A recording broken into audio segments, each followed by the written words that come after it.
అతిపెద్ద ప్రజాస్వామ్య దేశమైన భారత్లో నిన్న తొలి విడత ఎన్నికలు ముగిశాయి. దేశవ్యాప్తంగా 21 రాష్ట్రాలు కేంద్రపాలిత ప్రాంతాల్లో 102 స్థానాలకు తొలి విడత పోలింగ్ ముగిసింది. సాయంత్రం 6 గంటల వరకు సాగిన ఎన్నికల పోలింగ్లో మొత్తం 60.03 ఓటింగ్ శాతం నమోదైంది. తమిళనాడు, బెంగాల్లో చెదురుమదురు ఘటనలు మినహా అల్లర్లకు అవకాశం లేకుండా ఎన్నికల కమిషన్ జాగ్రత్త వహించింది.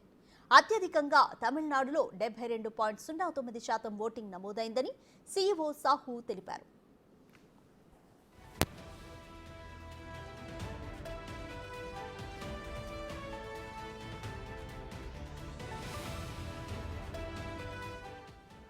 బీహార్లోని ఔరంగాబాద్, గయా, నవాడా, జముయి వ్యాప్తంగా 7,903 పోలింగ్ కేంద్రాల్లో ఓటింగ్ జరిగింది.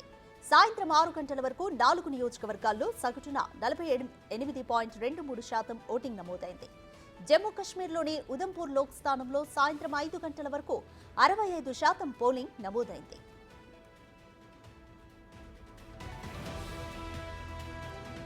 మరోవైపు నాగాలాండ్ జిల్లాలో మాత్రం 0% ఓటింగ్ నమోదైంది. ప్రత్యేక భూభాగం ఇవ్వాలని స్థానికులు పట్టుబడుతున్నారు. ప్రత్యేక రాష్ట్ర హోదా కోసం ఈ ప్రాంతానికి చెందిన సుమీ తెగలోని ఓ వర్గం కూడా మద్దతిస్తోంది. నాగాలాండ్ పీపుల్స్ ఫ్రంట్ ప్రత్యేక భూభాగం ఇవ్వాలని పిలుపునివ్వడంతో స్థానికులు ఎన్నికలను బహిష్కరించారు. దీని ప్రభావంతో ఎన్నికలు ఓటింగ్కు పూర్తిగా బహిష్కరించారు. ఎన్నికల ప్రక్రియకు అంతరాయం కలిగించినందుకు, మితిమీరిన ప్రభావాన్ని చూపే ప్రయత్నాన్ని ఖండించినందుకు ఈఎన్పీఓకి రాష్ట్ర ప్రధాన ఎన్నికల అధికారి షోకాజ్ నోటీసును జారీ చేశారు.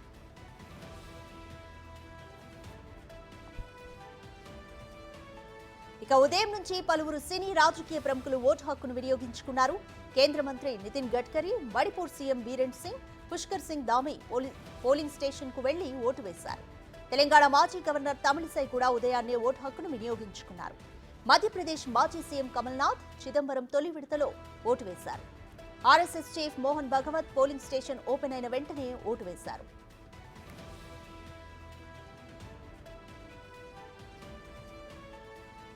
సినీ నటులు కూడా పెద్ద ఎత్తున ఓటు హక్కును వినియోగించుకున్నారు. తమిళ హీరోలు కమల్ హాసన్, అజిత్, సీనియర్ నటుడు ప్రభు పోలింగ్ స్టేషన్ కు వెళ్లి ఓటు వేశారు. రజనీకాంత్ కూడా ఓటు వేశారు. హీరోయిన్ త్రిష, రాధిక, శరత్ కుమార్ దంపతులు పోలింగ్ స్టేషన్ లో సెంటర్ ఆఫ్ అట్రాక్షన్ గా మారారు.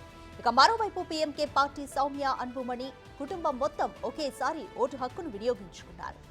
ఓటు హక్కు వినియోగించుకోవడం సంతోషంగా ఉందని ఆయన కుమార్తె మానవి తెలిపారు.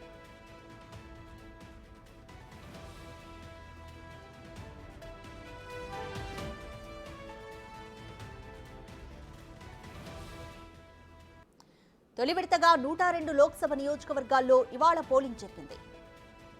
21 రాష్ట్రాలు కేంద్రపాలిత ప్రాంతాల్లో పోలింగ్ జరిగింది. మొత్తం 1,625 మంది అభ్యర్థులు పోటీ పడుతున్నారు. 1,87,000 పోలింగ్ కేంద్రాలను ఈసీ ఏర్పాటు చేసింది. 18 లక్షల మంది పోలింగ్ సిబ్బందిని నియమించింది. అలానే దాదాపుగా 16,63,00,000 మంది ఓటర్లు తమ ఓటు హక్కును వినియోగించుకున్నారు. இருக்கு. நான் சொன்ன மாதிரி நம்ம நாட்டில் முக்கியமான நிகழ்வுகள்ல நம்மளோட இப்போ தேர்தலும் உண்டு. அதில் என்னோட பங்கீடு இருக்குன்னும் போது எனக்கு ரொம்ப சந்தோஷமா இருக்கு. அது ஒரு நல்ல கட்சிக்கு ஓட்டு போட்டிருக்கேன் அப்படின்னும் போது விழுப்புரம் மாவட்டத்தில் எங்கள்